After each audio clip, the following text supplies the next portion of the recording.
최종적으로는 다음과 같은 지도를 그릴 수 있게 됩니다. 멋지죠? 자, 그럼 시작해 볼까요? 안녕하세요, 매직리입니다. 이번 시간엔 함께 서울 지도를 그려보겠습니다. 이번에 함께 할 내용은 다음과 같습니다. 지도를 그리는 것을 해보고 서울 지도도 그려볼 예정입니다. 이후 서울시의 구 지도 데이터를 얻어서 그것을 이용하여 등치 지역도, 영어로 코로플랫이라고 하는 등치 지역도를 그리겠습니다. 최종적으로는 다음과 같은 지도를 그릴 수 있게 됩니다. 멋지죠? 자, 그럼 시작해 볼까요? 자, 우선 콜앱 파일을 하나 생성을 했습니다. 생성 방법은 이전 영상을 참고해 주시기 바랍니다. 우선 지도를 먼저 그려볼게요. 지도는 폴리움이라는 라이브러리를 사용해서 그릴 예정이에요. 콜앱에는 이미 폴리움이라는 라이브러리는 설치가 되어 있습니다. 바로 사용할 수 있는데요.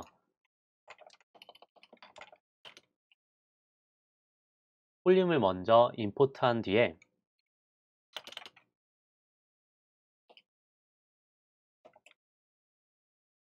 다음과 같이 맵이라는 오브젝트를 만듭니다.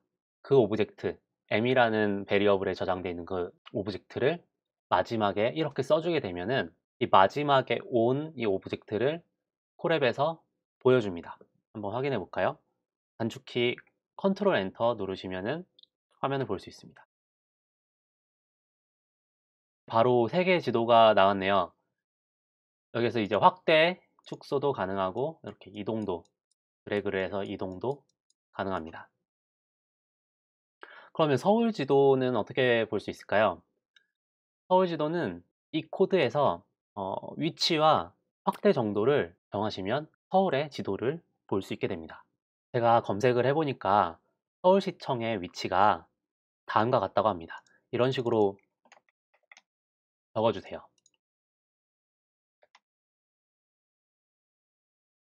로케이션에 다음과 같은 위도와 경로를 적어주시면 서울시를 중심으로 지도가 나옵니다. 실행해 볼까요?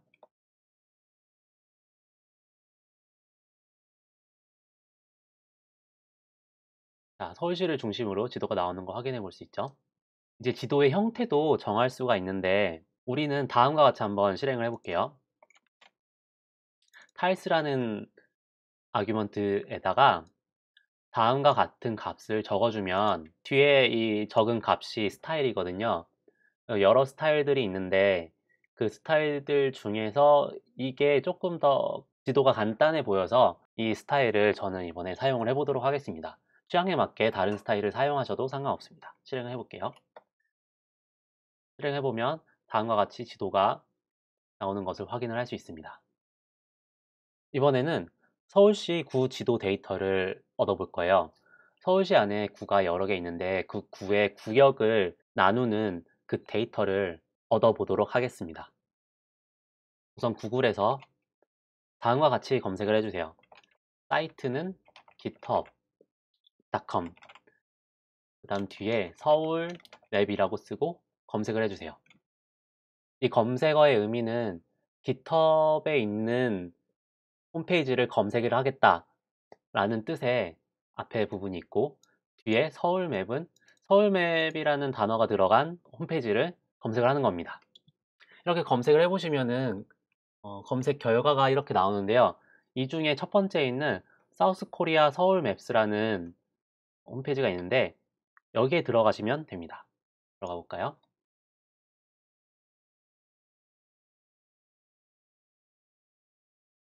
여기 보시면 리드미 파일을 보시면 이렇게 설명들이 자세히 나와 있습니다. 이 설명들은 나중에 한 번 더 읽어보시면 될 것 같고요. 우리는 바로 값을 찾아서 사용을 해보도록 하겠습니다. 여기에서 코스탯에 들어가시고요. 2013년 제이슨 여기 안에 있는 파일을 사용할 건데 우리는 이번에 구로 나눠져 있는 구역을 알고 싶기 때문에 이 두 번째 있는 이 파일을 사용을 하도록 하겠습니다. 첫 번째 있는 파일을 사용해도 상관없는데 우리는 우선은 이 뒤에 심플이라고 붙은 이 파일을 사용할 거예요. 이 심플은 구역을 조금 더 단순하게 나눴다는 뜻이거든요. 제대로 이렇게 다 그은 게 아니라 적당히 그은 파일이라고 보시면 될 것 같습니다. 이 파일을 나중에 사용할 텐데 사용을 하기 위해서 URL이 필요해요. 그래서 그 URL을 구할 건데요. 우선 이 파일을 클릭을 합니다. 클릭하면 이게 어떤 내용의 파일인지 GitHub에서는 바로 보여줘요. 정말 신기하네요. 여기 보시면 이렇게 구로 잘 나눠져 있는 거 확인할 수 있죠? 여기에서 우리가 클릭을 해야 될 게 있는데요. 여기 row라는 버튼을 클릭을 합니다. 클릭하면 이 데이터에 로우 데이터가 보여요. 이 로우 데이터를 바로 사용하는 것이 아니라 위에 있는 이 URL을 사용할 겁니다. 이 URL을 복사해서 우리가 지금 실행하고 있는 코드에 붙여 넣을 겁니다. 이런 데이터 형식을 GeoJSON이라고 부르거든요. 그래서 GeoJSON이라는 베리어블 이름으로 이 URL을 저장을 하도록 하겠습니다. 네, 복사해서 붙여 넣어서 이렇게 저장을 했고요. 그 다음에 우리는 등차 지역도를 그려보려고 해요. 그래서 아까 이렇게 구 지역 데이터를 얻었던 거고요. 근데 이 등차 지역도라는 것은 구역마다 값이 높은 값은 뭐 진한색, 값이 낮은 곳은 연한색 이런 식으로 색깔로 값의 크고 작음을 나타내는 그런 지도거든요. 근데 데이터가 우리는 없잖아요. 그래서 임시로 아무 데이터나 사용을 해보도록 할 건데요. 이번에는 그냥 제가 임의로 만든 데이터를 사용을 하도록 하겠습니다. 이거는 그대로 쓰셔도 되고 숫자만 원하시는 대로 바꿔가지고 쓰셔도 되니까 전부 다 똑같이 적을 필요는 없고 편안하게 이제 타이핑을 하시면 될 것 같습니다. 우선은 임포트에 판다스라는 라이브러리를 임포트를 할 텐데 좀 자주 쓰는 라이브러리예요. 그래서 보통 많은 분들이 PD로 줄여서 사용을 하시거든요. 그래서 판다스.뭐 이런 식으로 계속 쓰는 게 조금 길다 싶은 분들은 이게 as PD라고 쓰면은 PD. 이렇게 사용을 해서 판다스를 사용할 수 있으니까 참고하세요. 데이터는 이 데이터를 사용을 할 겁니다. 지금은 판다스의 사용법에 대해서는 따로 말씀을 드리지 않을게요. 나중에 기회가 되면은 판다스 사용법을 다시 한번 말씀을 드릴 수 있도록 하겠습니다. 지금은 이렇게 데이터를 만들 수 있다만 알고 계시면 될 것 같습니다. 자, 이렇게 데이터를 만들었거든요. 우선 로우 데이터라는 베리어블 안에 어레이를 만들고 또 그 안에 어레이를 만들어서 강동구는 뭐 0.99, 용산구는 0.39, 이런 식으로 데이터를 쭉 적었습니다. 이 데이터를 판다스에 있는 데이터 프레임이라는 오브젝트로 만들려고 하는데 그래서 pd.dataFrame이라고 실행을 하고 안에 아규먼트로는 위에서 적었던 로우 데이터 그리고 로우 데이터에 컬럼에 이름이 없어요. 각각의 데이터가 어떤 뜻을 의미하는지 이름이 없기 때문에 그 컬럼을 정해줬는데요. 첫 번째 컬럼은 name, 이것은 구 이름이죠. 그리고 value, 어떤 값이라는 의미로 value라고 이름을 적었습니다. 이렇게 저장을 했고요. 이거 내용을 한번 확인을 해볼게요. 여기다가 코드를 하나 더 추가한 다음에 이렇게 쓰고 뒤에다가 데이터라고 치면은 이 데이터가 출력이 되거든요. 한번 확인을 해볼게요. 실행을 하면 다음과 같이 데이터가 나옵니다. 위에 있는 데이터랑 같은 데이터가 나오는데요. 그 중에 확인을 하셔야 될 게 이 첫 번째 컬럼에 name이라는 이름이 들어갔고 두 번째 컬럼에 value라는 이름이 들어갔잖아요. 이 name과 value는 요거 요 columns라는 아규먼트에 넣은 값에 따라서 바뀌는 값이니까 참고하시기 바랍니다. 얘는 잠시 삭제를 하도록 하고요. 이렇게 데이터를 만들었습니다. 여기서부터 여기까지의 코드가 바로 등치 지역도를 만드는 코드고요. 그 다음에 add2라는 메소드를 이용해서 m이라는 맵에 이 등치 지역도 정보를 넣습니다. 이 등치 지역도를 만들 때 필요한 데이터들이 여러 개 있는데요. 하나하나 간단하게 설명을 드릴게요. 지오 데이터는 우리가 구했던 그 지역별의 모양 데이터를 의미합니다. 이 여기에다가는 URL을 넣어도 잘 실행이 되거든요. 우리가 전에 구했던 geojson이라는 URL을 넣었습니다. 네임에다가는 코로플랫이라고 넣어주고요. 그리고 출력할 값이 필요하죠. 숫자. 그 값은 이렇게 데이터는 데이터 이런 식으로 해서 데이터라는 아규먼트에다가 넣어줍니다. 근데 이 데이터가 여러 가지 데이터를 포함한 거일 수 있어요. 그래서 도대체 어떤 컬럼에 있는 값이 그 지역명이고 어떤 값이 우리가 출력할 숫자 값인가를 표현하기 위해서 columns라는 아규먼트를 사용합니다. name은 이 우리가 만들었던 데이터 프레임에 name이라는 컬럼 이름과 같은데요. 지역명이 name이라는 컬럼에 저장이 되어 있기 때문에 이렇게 첫 번째에는 name이라고 적어줬고요. 우리가 보여줄 숫자는 value라는 컬럼에 저장이 되어 있기 때문에 두 번째 값에 value라는 값을 넣어줬습니다. 키오는 조금 어려운 내용이라서 뒤에 다시 설명을 드릴게요. 필 컬러는 어떤 색깔을 칠할 것인지인데요.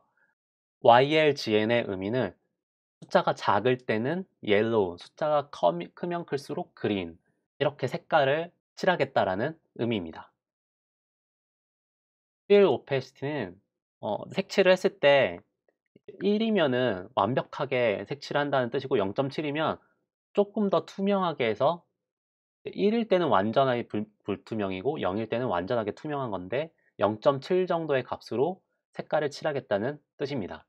그리고 구역별로 구분선이 있을 거잖아요. 그래서 라인 오페시티는 그 구분선의 투명도, 불투명도를 의미합니다. 0점이면 20% 정도 칠을 해서 라인을 표시하겠다라는 뜻입니다.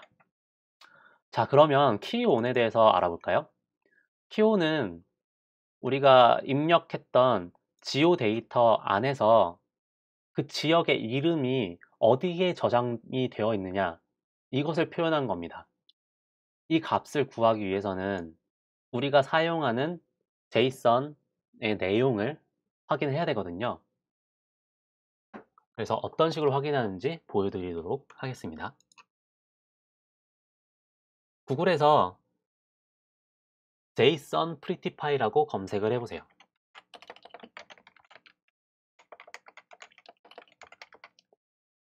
JSON Prettypy라고 검색을 하면 제일 첫 번째 나오는 홈페이지가 있는데 이 홈페이지를 한번 사용을 해보도록 하겠습니다. 들어가고요. 여기에 URL을 써주는데 우리가 구했던 URL 이 URL을 복사해서 이곳에 붙여 넣습니다. 그 다음에 프로세스를 누르면 다음과 같이 결과가 나옵니다. 조금 키워서 보겠습니다. 우리가 가지고 있는 데이터는 이런 식으로 되어 있어요. 전체가 하나의 딕셔너리인데 피처 컬렉션이라고 되어 있고 안에 피처스라고 되어 있죠. 각각의 구는 피처스 안에 저장이 되어 있습니다. 그 각각의 피처 내용을 보면 이렇게 만들어져 있어요. 이 지오메트리는 그 피처의 모양, 실제 그 모양을 한 점 한 점 이렇게 그려놓은, 저장해 놓은 그 값이고요. 맨 처음에 타입이라고 저장이 되어 있는데 이 타입은 피처라고 저장이 되어 있죠. 이 부분이 중요합니다. 두 번째는 properties라고 되어 있고 안에 정보들이 들어가 있어요. 우리가 원하는 값은 바로 이 강동구, 이 값이죠. 강동구라는 한국어로 되어 있는 이 값과 우리가 데이터, 네임과 밸류로 저장되어 있던 그 데이터의 그 이름과 일치하면은 같은 거라고 우리는 가정을 할 거예요. 그렇기 때문에 우리가 사용할 값은 피처 안에, 프로퍼티스 안에 네임이라는 베리어블에 들어가 있는 값을 사용을 할 거예요. 자, 다시 말씀드릴게요. 피처 안에, 프로퍼티스 안에 네임. 자, 이걸 표시를 할 건데 어떤 식으로 표시가 되냐면 다음과 같이 표시가 되는 겁니다. 피처 안에 앞에 제이슨 내용에서는 features 복수였는데 여기 적을 때는 이 부분은 단수로 적어야 돼요. 맨 처음에는 feature는 단수로 적고 시작을 해야 됩니다. feature, 그 다음에 점을 쓰고요. 그 다음에 두 번째는 properties였죠. 그래서 properties를 쓰고요. 그 다음에 다시 점을 쓴 다음에 우리가 구하려고 했던 값이 name이기 때문에 name이라고 적은 겁니다. 이런 식으로 keyon의 값을 적어주면은 geojson, geodata 파일 안에 있는 그 값을 잘 읽어서 우리가 넣을 데이터의 그 값과 잘 비교를 해서 각각의 밸류가 지도상에서 어느 지역인지를 매핑을 해주게 됩니다. 자, 설명은 다 끝났고요. 한번 실행을 해볼까요? 자, 다음과 같이 지도가 나왔습니다. 오른쪽 위에 보면 0.0부터 1.0까지 나오는데 제가 넣은 데이터가 0과 1 사이의 데이터거든요. 그래서 이제 0.0부터 1.0까지의 표시가 나와 있고요. 0.0일 경우에는 우리가 아규먼트를 넣은 대로 옐로우 색깔이고 이제 1.0에 가까워질수록 그린에 가까운 색깔이 나오게 됩니다. 가운데 있는 지도를 보시면 실제로 이렇게 색깔이 노란색부터 초록색까지 잘 분포가 되어서 그려져 있는 것을 확인할 수 있습니다. 우리가 field opacity를 0.7을 주었기 때문에 뒤에 지도도 살짝 보이는 것을 확인을 할 수 있습니다. 오늘은 이렇게 함께 서울 지도를 그려보았습니다. 그리고 임시 데이터를 이용을 해서 등치 지역도까지 그려보았는데요. 그래서 우리는 이제 어떤 데이터가 존재한다면 그 데이터를 보기 좋게 지도에 표현을 할 수 있게 되었습니다. 감사합니다.